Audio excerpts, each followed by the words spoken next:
बिना शहादत के आजादी कभी नहीं आ सकती थी, कि बिना शहादत के आजादी कभी नहीं आ सकती थी, और चरखे से अंग्रेजों की फौज नहीं जा सकती थी। और जान हथेली पर रखकर, कि जान हथेली पर रखकर जब वीरों ने हुंकार किया, आजादी की दुल्हन ने आना तभी स्वीकार किया, आजादी की दुल्हन ने आना तभी स्वीकार किया। बहुत बहुत धन्यवाद। कुछ लोग सपत्नीक बैठे हुए हैं, आपका डर मैं समझ सकता हूं, लेकिन थोड़ी हिम्मत करके तालियां वालियां बजाते रहो, नहीं तो यहाँ पे हम भी शहीद हो जाएंगे आज।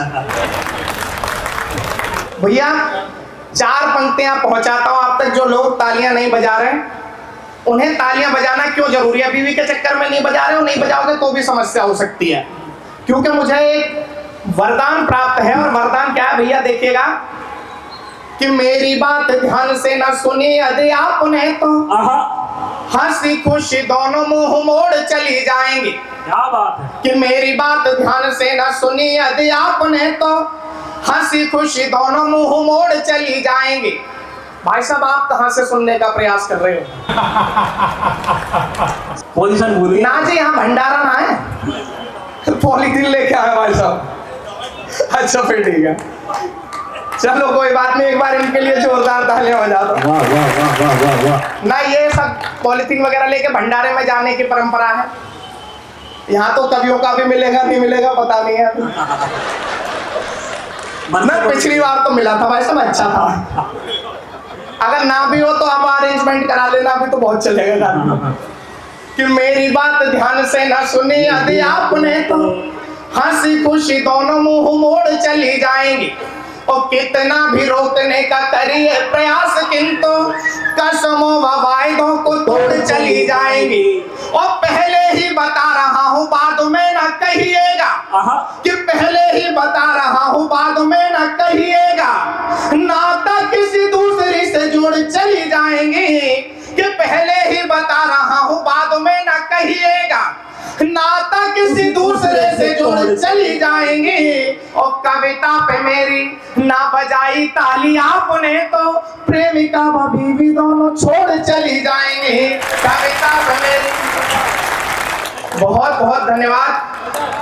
वाह वाह। फ्लो में ऐसे लोगों ने भी बजा दी जिनकी ना प्रेमिका है ना पत्नी है, लेकिन आपके कॉन्फिडेंस को सलाम है। इसकी तो 4-5 है, ये किलो के हिसाब से रखता है भाई साहब।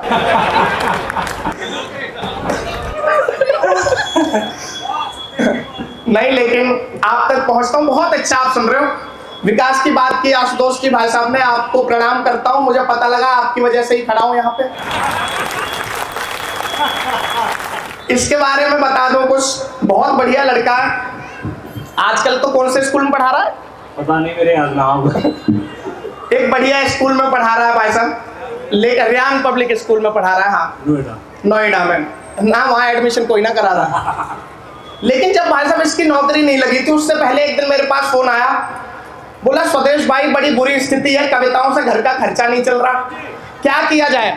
मैंने कहा भाई इसका तो एक ही उपाय है, कहीं नौकरी ढूंढते हैं। तब तक मेरी भी नहीं लगी थी।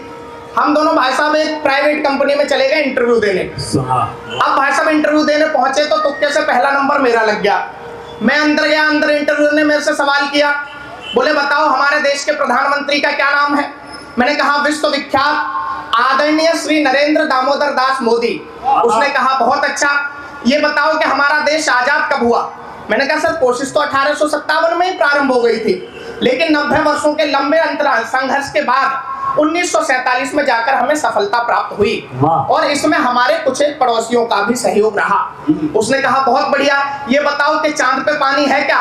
मैंने कहा सर साइंस तो मान चुकी है, लेकिन अभी रिसर्च चल रही है, जैसे ही पता लगेगा आपको बता दिया जाएगा।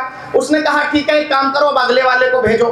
भाई साहब तुक्के से अगला नंबर इस विकास का था, और इसका कॉन्फिडेंस आप देखते ही हो, आपको पता है कितने कॉन्फिडेंस में रहता है। इसने बाहर ही मेरे को धमका के पूछ लिया, बोला स्वदेश भाई ये बताओ अंदर क्या क्या पूछा था? मैंने कहा भाई इतने से टाइम में ये क्या बताऊं, पहला पूछा ये बता दिया, दूसरा पूछा ये बता दिया, तीसरा पूछा ये बता दिया। ये फुल कॉन्फिडेंस में अंदर चला गया। लेकिन भाई साहब वहां पे जो इंटरव्यूअर था वो भी आपके हापुड़ का ही रहा होगा। उसने भाई साहब सवाल बदल दिया, अब आप आनंद लेना। उसने पहला सवाल इससे किया, बोला बताओ तुम्हारा नाम क्या है? इसने भाई साहब फुल कॉन्फिडेंस में उत्तर दिया, बोला विश्वविख्यात आदरणीय श्री नरेंद्र दामोदर दास मोदी। भाई साहब उसे लगा हो सकता है घर में लोग बोल देते हो, कोई बात नहीं। उसने अगला सवाल किया, बोला बताओ तुम्हारा जन्म कब हुआ? इसने कहा सर कोशिश तो 1857 में ही प्रारंभ हो गई थी, लेकिन 90 वर्षों के लंबे संघर्ष के बाद 1947 में जाकर सफलता प्राप्त हुई। और इसमें हमारे कुछ एक पड़ोसियों का भी सहयोग रहा। इंटरव्यू बोला पागल वागल तो नहीं हो गए हो? बोले सर साइंस तो मान चुकी है, लेकिन अभी रिसर्च चल रही है, जैसे ही पता लगेगा आपको बता दिया जाएगा। लेकिन भाई साहब खाली हंसने से काम नहीं चलेगा, एक बार दोनों हाथ खोल के जोरदार तालियां इसके लिए बजाओ। अब मेरे लिए गाना बजाइए। सारी तेरे लिए ही बजवा दूं। तो एक और सुन लो भाई साहब, इसके लिए ही बजानी है अब भी ताली, मेरे लिए एक भी मत बजाना, बस ऐसे ही बजाते रहना। मैंने अभी बताया मैं एक स्कूल में भाई साहब मास्टर हूँ, सरकारी स्कूल है। अब एक दिन क्या हुआ, हम संभल, मेरा स्कूल जो है वो नरोरा में है, तो हम संभल एक कवि सम्मेलन में जा रहे थे। मैंने इससे कहा, मैंने कहा भाई एक काम करते हैं, स्कूल होते हुए चलते हैं। इसने कहा ठीक है भैया मुझे कोई समस्या नहीं है। अब भाई साहब हम दोनों स्कूल में पहुंच गए, ये खाली बैठा था, इसका मन नहीं माना, और कभी आदमी का मानता भी नहीं है भाई साहब। ये घूमता फिरता 8वीं क्लास में घुस गया, और 8वीं क्लास में जाके इसने एक ऐसा बिल्कुल अटपटा सा सवाल पूछा भाई साहब, क्लास में किसी बच्चे को समझ नहीं आया, क्योंकि इसे अपनी होशियारी दिखानी थी, इतना बड़ा कवि है और ऊपर से एक प्राइवेट स्कूल में टीचर भी है। तो भाई साहब इसने जो सवाल पूछा वो सीधे सीधे आपको बताता हूं, अगर आपको समझ आ जाए तो फिर तालियां वालियां बजाना। इसने कहा कि बच्चों बताओ, एक हवाई जहाज दिल्ली से उड़ा और मुंबई तक पहुंचने में अगर उसे 2 घंटे लगे, तो बताओ मेरी उम्र कितनी है? भाई साहब एक आदमी को नहीं समझ आया, बच्चे घूम गए, बिल्कुल मास्टर भी घूम गए। लेकिन इसने फिर से दोहराया सवाल, बोला बच्चों बताओ, एक हवाई जहाज दिल्ली से उड़ा और मुंबई तक पहुंचने में अगर उसे 2 घंटे लगे, तो मेरी उम्र कितनी है? सरकारी स्कूल था, पीछे से एक बच्चे ने हाथ ऊपर कर दिया, बोला गुरुजी मैं बताऊंगा। इसने कहा बता। उसने कहा गुरुजी आपकी उम्र है 30 साल। अब भाई साहब यूं चौंक गया, बोला तूने उम्र तो एकदम ठीक ठीक बताई है, लेकिन ये बता तेरा क्या मेथड है, तेरी क्या कैलकुलेशन है, तूने एकदम ठीक ठीक बता कैसे दिया? अब सरकारी स्कूल के बच्चे का उत्तर आप तक पहुंच जाए तो आगे से पीछे तक इस कवि सम्मेलन को तालियों से खोल देना। बच्चे ने कहा कि गुरुजी ना तो मेरा कोई मेथड है और ना ही मेरी कोई कैलकुलेशन है, मेरा तो सिर्फ इतना है कि घर में मेरा एक बड़ा भाई है, उसकी उम्र 15 साल है और मोहल्ले वाले उसे आधा पागल कहते हैं।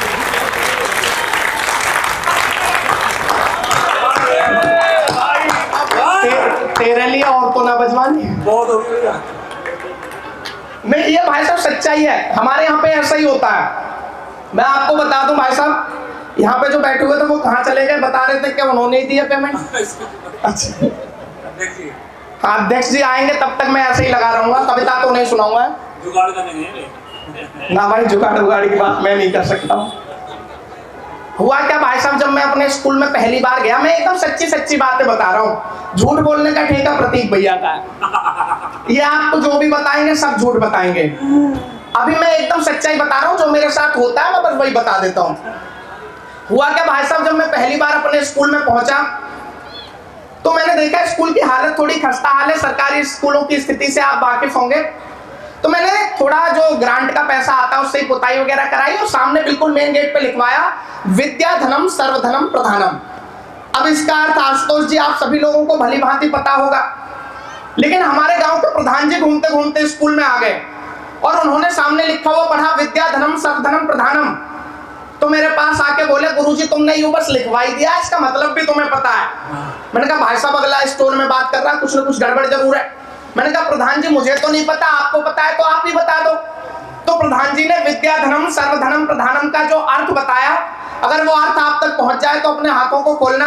प्रधान जी ने कहा कि गुरुजी विद्या धनम सर्वधनम प्रधानम का अर्थ ये है कि विद्या के लिए आया हुआ सारा धन प्रधान जी का है।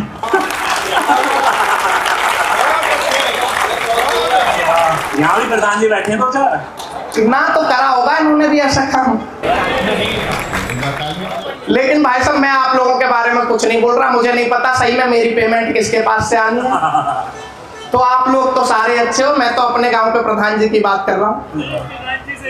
ना प्रधान जी, आप बुरा मत मानना, आप तो बहुत अच्छे आदमी हो, मुझे पता है, आपने तो बहुत सारे स्कूलों में डोनेशन दिया। एक बार प्रधान जी के लिए जोरदार तालियां बजाओ, ये बुरा मान गए तो पेमेंट अटक जाएगी। लेकिन ये मान लो प्रधान जी की बात नहीं है भाई साहब, हमारे यहाँ तो हर कोई गजब है। मैं गया स्कूल में, क्लास में, मैंने ब्लैक बोर्ड पे एक शब्द लिखा है इलेक्ट्रिसिटी। मैंने कहा बच्चों का कम से कम स्तर तो देखूं कितना इन्हें आता है। और बीच में से एक बच्चे को उठा के बुला लिया, मैंने कहा बेटा बताओ ब्लैक बोर्ड पे क्या लिखा हुआ है। उसने एकदम विकास की तरह फुल कॉन्फिडेंस में बोला गुरुजी लिखा हुआ है इलेक्ट्रिसिटी। मैंने कहा लगता है भाई साहब इसका बल्ब फ्यूज है। मैंने कहा बेटा कल अपनी मम्मी को बुला कर लाना। बच्चा अगले दिन मम्मी को बुला कर लाया। मैंने कहा बहन जी बच्चे को क्या सिखाती हो? ये इलेक्ट्रिसिटी को इलेक्ट्रिसिटी पढ़ता है, पूरी क्लास सुनकर हंसती है, अच्छा नहीं लगता है। तो वो बहन जी बोली मास्टर जी बच्चा है, इसे थोड़ा प्यार से समझा दिया करो, अभी इस बेचारे की कैपेसिटी ही कितनी है। मैंने कहा भाई साहब बल्ब फ्यूज नहीं है, आप तो वायर ही उड़ा हुआ। मैंने कहा बहन जी आप अपने पतिदेव को भेजना कल। अगले दिन पतिदेव आए। मैंने कहा भाई साहब आप क्या सिखाते हो? आपका बच्चा इलेक्ट्रिसिटी को इलेक्ट्रिसिटी बोलता है, आपकी पत्नी कैपेसिटी को कैपेसिटी बोलती है, पूरी क्लास सुनकर हंसती है, अच्छा नहीं लगता है। तो भाई साहब पतिदेव बोले अरे मास्टर जी छोड़ो, आप भी जरा सी बातों की क्यों फोकट में इतनी पब्लिसिटी करते रहते हो। मैंने कहा भाई साहब ना तो बल्ब फ्यूज है ना ही वायर उड़ा हुआ है। मैं कहा यहाँ तो पूरे ट्रांसफार्मर में फॉल्ट लग रहा है। मैंने कहा एक काम करो, मैंने कहा आपके घर में कोई और बड़ा बूढ़ा बच रहा है? बोले हाँ है, हमारे पिताजी हैं 80 साल के। मैंने कहा उन्हें भी भेजो, उन्हें भी चेक किया जाए। अगले दिन भाई साहब उनके पिताजी आए। मैंने पिताजी को नमस्ते करी।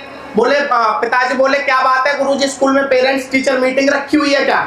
मैंने कहा पेरेंट्स टीचर मीटिंग काहे बात की?